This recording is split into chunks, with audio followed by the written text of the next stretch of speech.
Light हम लोगों का जो है ये एक एनर्जी का सोर्स है।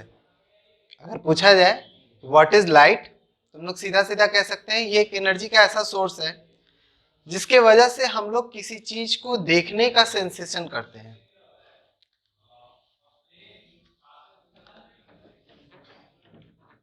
Light is a form of energy. किसी ऑब्जेक्ट को देखने का जो है हम लोगों को जो सेंसेशन देता है या जो पावर देता है, जो एहसास देता है, उस एनर्जी के फॉर्म को हम लोग कहते हैं लाइट एनर्जी। किसी ऑब्जेक्ट के देखने का एहसास कराता है कि हम लोग जो है किसी चीज को देख रहे हैं, ये पता चलता है। लाइट एनर्जी अगर नहीं हो तो हम लोग किसी चीज को देख नहीं सकते हैं, देखने का एहसास हम लोग नहीं कर सकते हैं। वो चीज हमारे सामने रहेगा, हम उसे फील कर रहे हैं, लेकिन हम लोग जो है उसको देख नहीं पाते। सिंपल सा एग्जांपल हम लोग लेते हैं, हवा। हवा को हम लोग देख नहीं सकते हैं, लेकिन उसको हम लोग फील करते हैं, ठीक है। बट उसी हवा को रोशनदान से आते हुए अगर लाइट से देखा जाए तो दिखना शुरू हो जाता है। उसको कहते हैं टिंडल इफेक्ट। तो टिंडल इफेक्ट के कारण वो लाइट जब हमारे रोशनदान से आता है तो वही हवा हमें दिखना शुरू हो जाता है, और अभी जो हवा है वो हमें नहीं दिख रहा है। तो ये जो लाइट है, यही लाइट हमें किसी भी चीज को देखने का एहसास कराता है या किसी चीज के नहीं देखने का एहसास कराता है। अब हम लोग एक सिंपल सा एग्जांपल कहते हैं गॉड। गॉड को हम लोग नहीं देखे हैं, ठीक है, क्योंकि गॉड से निकलने वाली जो भी, अब इफ गॉड एग्जिस्ट, साइंस के केस में गॉड का मतलब नेचर होता है, तो हम लोग मान लेते हैं कि गॉड एग्जिस्ट कर रहे हैं। अब वो जो है उनसे जो भी एनर्जी के फॉर्म्स निकल रहे हैं, हमारा आंख उसको देख नहीं पा रहा है, इसलिए हम गॉड को नहीं देख पा रहे हैं। अगर गॉड है ही नहीं, साइंस गॉड है ही नहीं, तो अलग बात है। लेकिन इफ गॉड है तो उनसे निकलने वाला जो एनर्जी का फॉर्म है वो हमें एहसास नहीं हो रहा है, हम देख नहीं पा रहे हैं, तो हमें गॉड नहीं दिख रहे हैं। किसी भी चीज से अगर लाइट हमें नहीं मिलेगा तो हम उसको नहीं देख पाएंगे। जैसे ब्लैक होल। ब्लैक होल क्या है हमारा? वो ऐसा एक यूनिवर्स में चीज है जिसमें लाइट जाता है वो भी एब्जॉर्ब हो जाता है, उससे लाइट वापस नहीं आता। लाइट अगर वापस नहीं आता है हम उसको नहीं देख सकते। इसका प्रैक्टिकल एप्लीकेशन हम लोग देख सकते हैं अपने आंख में। आंख के बीच में एक हिस्सा है जहां पर कुछ भी नहीं है, वहीं से लाइट हमारे आंख के बीच में इंटर करता है, और इंटर होने के बाद वो एब्जॉर्ब हो जाता है रेटिना पर, और वहां से अगर रिफ्लेक्ट बैक कोई लाइट आता तो हम उस पार्ट को देख पाते हैं। ये काले वाले पोर्शन में जो है हमारे बीच में एक पोर्शन है, तो वो पोर्शन जो है ब्लैक होल की तरह है, ठीक है। तो लाइट ऐसा सोर्स है एनर्जी का, ऐसा फॉर्म है जिसके वजह से हम लोग कुछ देख पाते हैं।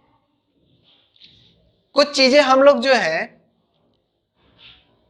अपने विजिबल लाइट से देख पाते हैं, कुछ चीजें इनविजिबल लाइट की वजह से देख पाते हैं। जैसे आज हम लोग ऐसे ऐसे कैमरे बना चुके हैं जो अंधेरे में भी देख सकता है, इंफ्रारेड रेडिएशन के बेसिस पर।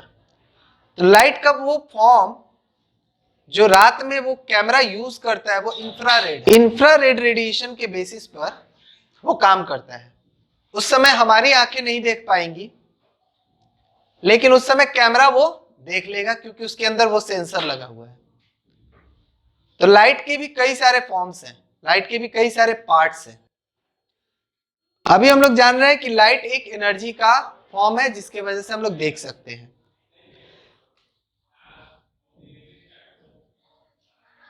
लाइट और white light is also called electromagnetic radiation, और light is a type of electromagnetic radiation। एक तरह का इलेक्ट्रोमैग्नेटिक रेडिएशन है। इलेक्ट्रोमैग्नेटिक रेडिएशन ये एनर्जी का ऐसा फॉर्म है which has both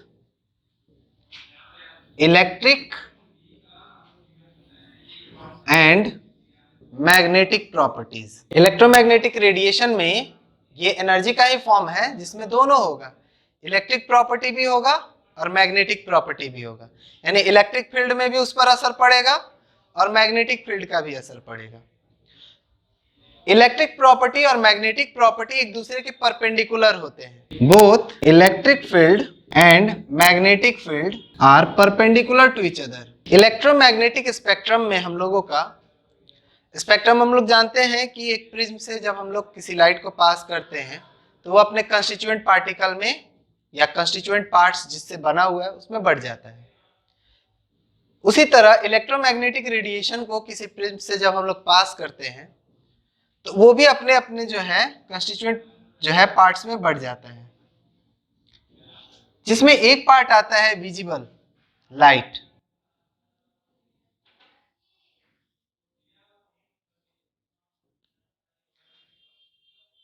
visible light को ही जनरली हम लोग लाइट समझते हैं क्योंकि हमारा आंख जो है उसी को देख पाता है, उसी को सेंस कर पाता है। पर लाइट जो है सिर्फ इतना ही नहीं है। विजिबल लाइट में हमारा वायलेट से रेड तक आता है विबग्योर, रेड के बाद जो आता है infrared,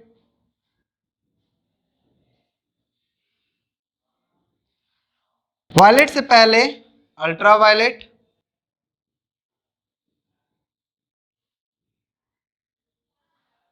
X-rays, gamma rays, cosmic raise.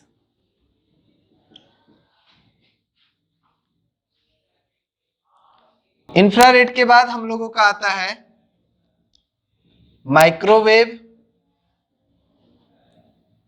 Radio wave.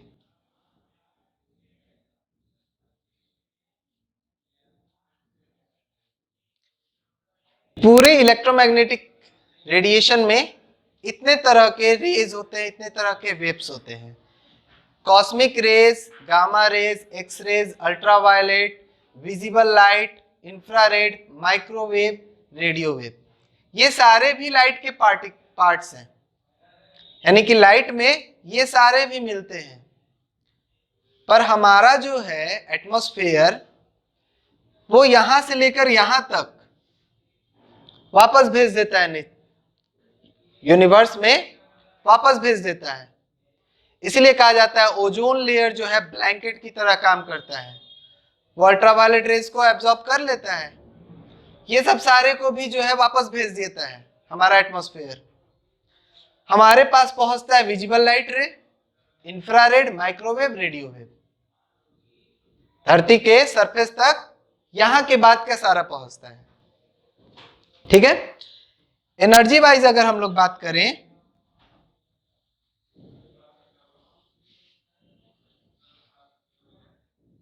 Energy decrease कर रहा है, यानी कि सबसे ज्यादा एनर्जी कॉस्मिक रेज का, गामा रेज का उसके बाद, एक्स रेज का उसके बाद, अल्ट्रावायलेट का उसके बाद एंड सो ऑन। यही कारण है कि किसी पर अगर अल्ट्रावायलेट रेज पड़ता है तो उसके स्किन को काफी डैमेज पहुंचता है। एक्सरे एक्सपोजर बहुत थोड़े समय के लिए होता है। जब हम लोग को एक्सरे करना होता है तो एक्सरे एक्सपोजर बहुत थोड़े समय के लिए किया जाता है। गामा और कॉस्मिक रेज तो हमारा शरीर बर्दाश्त ही नहीं कर पाएगा। कॉस्मिक रेज हमको यूनिवर्स में मिलेगा, अर्थ के एटमॉस्फेयर के जैसे ही बाहर जाएंगे कॉस्मिक रेज मिलेगा, पूरा कॉस्मिक रेज भरा हुआ है। तो स्पेस सूट जितना होता है वो कॉस्मिक रेज से बचाने के लिए होता है। इंफ्रारेड हमारे रिमोट वगैरह में आईआर ब्लास्टर हम लोग सुने हैं, आईआर ब्लास्टर में इंफ्रारेड रेडिएशन यूज होता है।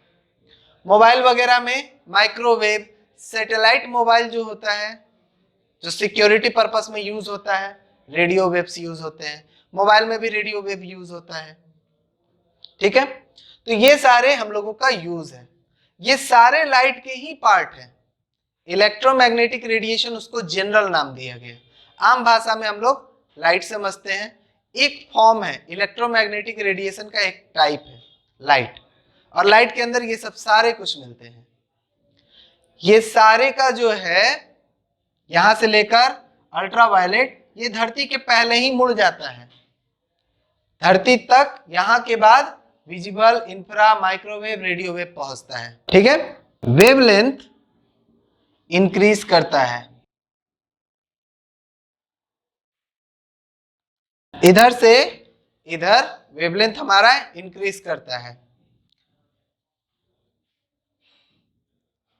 फ्रीक्वेंसी डिक्रीज करता है। फ्रीक्वेंसी और एनर्जी इधर से उधर जाएंगे तो डिक्रीज करेगा, इधर से उधर जाएंगे तो हमारा वेवलेंथ इंक्रीज करता है। लाइट से जुड़ा हुआ जो इंपॉर्टेंट बात है वो ये जानना है कि लाइट में हमारा डुअल नेचर होता है। लाइट हमारा पार्टिकल नेचर भी शो करता है और वेव नेचर भी शो करता है। Light has dual nature, that is as wave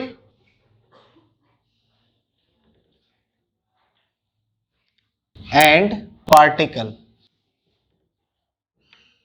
wave की तरह भी होता है और पार्टिकल की तरह भी होता है। Light as wave has transverse wave, इसमें ट्रांसवर्स वेव का नेचर होता है। Light as particle known as photon. Light के पार्टिकल्स को पूछा जाए तो कहा जाएगा कि वो फोटोन से बना हुआ है। लाइट में अगर वेव नेचर पूछा जाए तो कहा जाएगा कि इसके अंदर ट्रांसवर्स वेव नेचर है।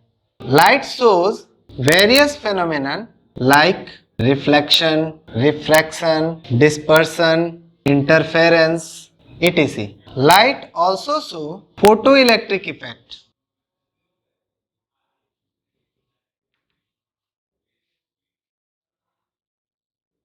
लाइट जो है फोटो इलेक्ट्रिक इफेक्ट, फोटो मतलब होता है लाइट, इलेक्ट्रिक मतलब इलेक्ट्रिसिटी।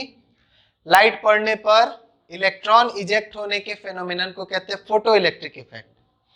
तो लाइट पड़ने पर इलेक्ट्रिसिटी का प्रोडक्शन हम लोग पढ़े हुए सोलर सेल से। सोलर सेल से इलेक्ट्रिसिटी प्रोड्यूस हम लोग करते हैं, लाइट उस पर पड़ता है, इलेक्ट्रिसिटी प्रोड्यूस होता है। इलेक्ट्रिसिटी मतलब इलेक्ट्रॉन्स प्रोड्यूस होते हैं। तो लाइट जो है फोटो इलेक्ट्रिक इफेक्ट भी शो करता है।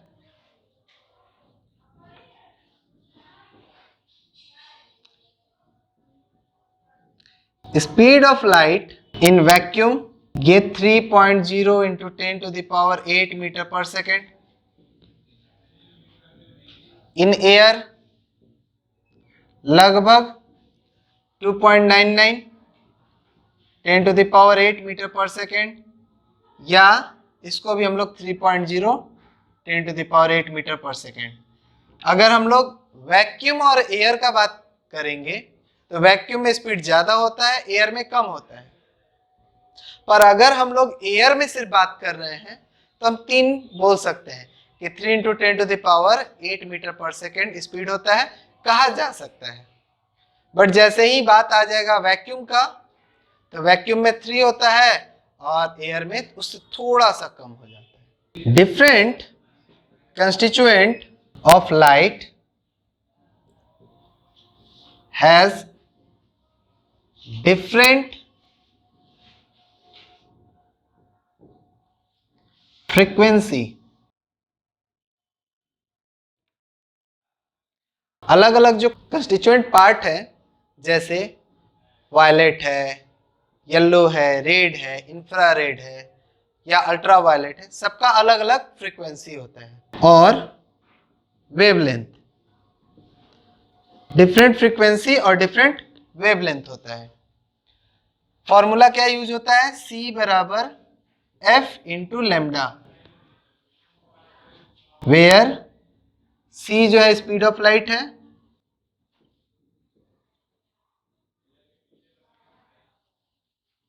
F फ्रीक्वेंसी और लेमडा वेवलेंथ। बट इसमें जानना क्या है कि डिफरेंट मीडियम में लाइट का फ्रीक्वेंसी कांस्टेंट रहता है। इसके पास फ्रीक्वेंसी भी है और वेवलेंथ भी है, लेकिन डिफरेंट मीडियम में फ्रीक्वेंसी सेम रहता है, वेवलेंथ कम बेसी होता है। इन डिफरेंट मीडियम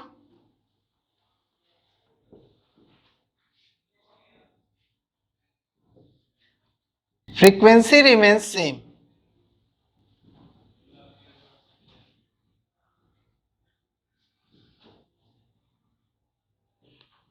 फ्रीक्वेंसी नहीं बदलता, हमारा बदलता क्या है? Wavelength. Whereas wavelength changes. If frequency changes,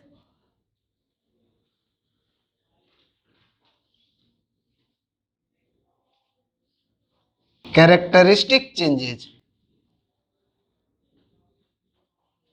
of light changes. मतलब कि अगर हम किसी तरह फ्रीक्वेंसी चेंज कर दिए तो उस लाइट का कैरेक्टर चेंज हो जाएगा। अगर हम फ्रीक्वेंसी चेंज किए तो रेड लाइट ब्लू हो जाएगा, रेड से येलो हो जाएगा, ग्रीन हो जाएगा।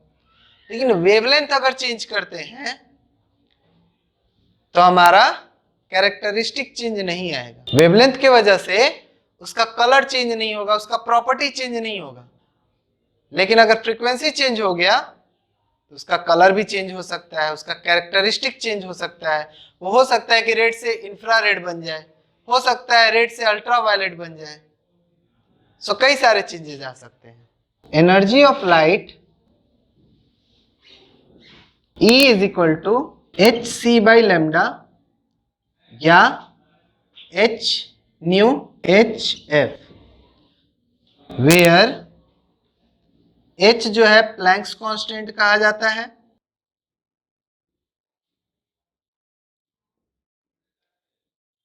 (6.626 10⁻⁻34).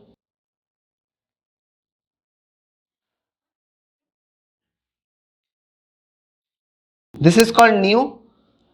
न्यू हमारा फ्रीक्वेंसी है, लैम्डा फ्रीक्वेंसी है, एच इसमें एक नया आया जो कि कहा जाता है प्लैंक्स कांस्टेंट। प्लैंक्स का दिया हुआ ये फॉर्मूला वगैरह भी है, तो इसमें प्लैंक्स कांस्टेंट आता है जिसका वैल्यू होता है उतना जूल सेकेंड। अगर हम लोग को लाइट एनर्जी का वैल्यू कैलकुलेट करना होता है तो हम लोग ये यूज करते हैं। कहीं कहीं हम लोग जो लाइट को दिखाना होता है तो ऐसा लिखा हुआ जो मिलता है वहां पर, इसको पढ़ते एच, इसको पढ़ते न्यू। एच न्यू लिखा हुआ होता है, ये बताता है लाइट एनर्जी, कि एनर्जी जो हम दे रहे हैं वो लाइट के फॉर्म में दे रहे हैं। कई सारे केमिकल रिएक्शन में जो फोटो डिकम्पोजिशन रिएक्शन होते हैं वहां पर ऐसा लिखा हुआ तुमको मिलेगा। तो लाइट को, लाइट एनर्जी को दिखाने के लिए ई भी लिखा जाता है, एच न्यू लिख दिए। कहीं यूवी रेज है तो यूवी रेज हो गया, तो ये यूज होता है। लाइट से जुड़ा हुआ एक टर्म आता है रेक्टिलिनियर प्रोपगेशन ऑफ लाइट, जिसमें यह कहा गया कि लाइट हमेशा स्ट्रेट लाइन में चलना चाहता है, यही उसका प्रॉपर्टी है। Light always travels in straight line.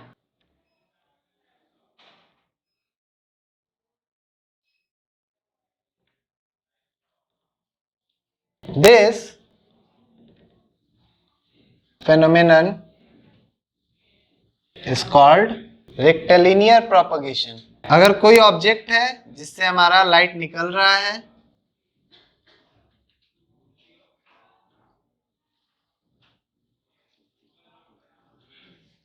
इससे जो लाइट निकलेगा वो सीधा चलेगा।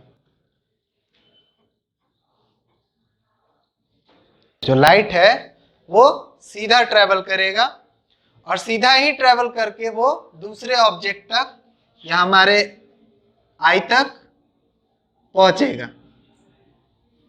तो ये जो सीधा चलने का इसका प्रॉपर्टी है, इसी प्रॉपर्टी को कहते हैं rectilinear propagation of light. Classification of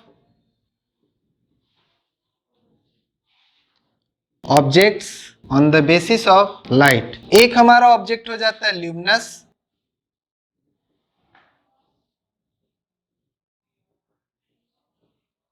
और दूसरा हो जाता है नॉन ल्यूमिनस। ल्यूमिनस ऑब्जेक्ट हम लोग किसको कहेंगे? विच emits light.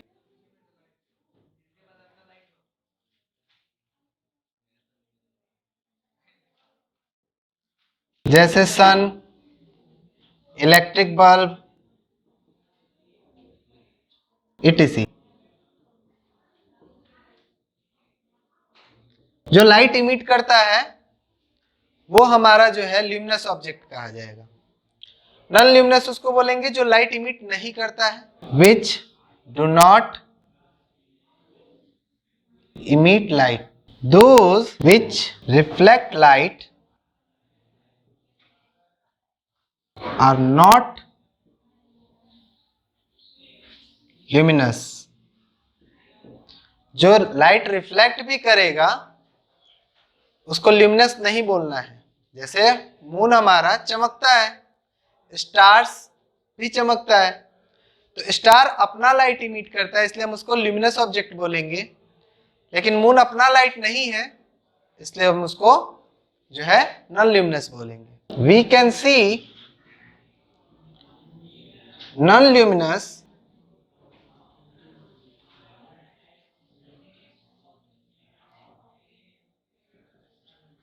objects when light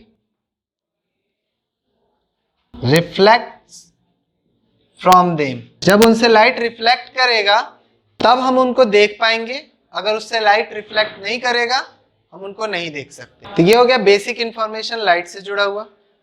next class में हम लोग पढ़ेंगे रिफ्लेक्शन। रिफ्लेक्शन में हम लोग प्लेन मिरर से, कर्व्ड मिरर से पढ़ने के बाद मिरर फॉर्मूला वगैरह न्यूमेरिकल करेंगे। उसके बाद refraction and same glass slab से रिफ्रैक्शन, प्रिज्म से, स्फेरिकल में जो है स्फेरिकल सरफेस से रिफ्रैक्शन पढ़ने के बाद हम लोग जो है ये आगे न्यूमेरिकल वगैरह सारा करेंगे, लेंस फार्मूला वगैरह सारा। तो मिरर फार्मूला, लेंस फार्मूला सारा कुछ करेंगे, न्यूमेरिकल्स वगैरह उसका सारा।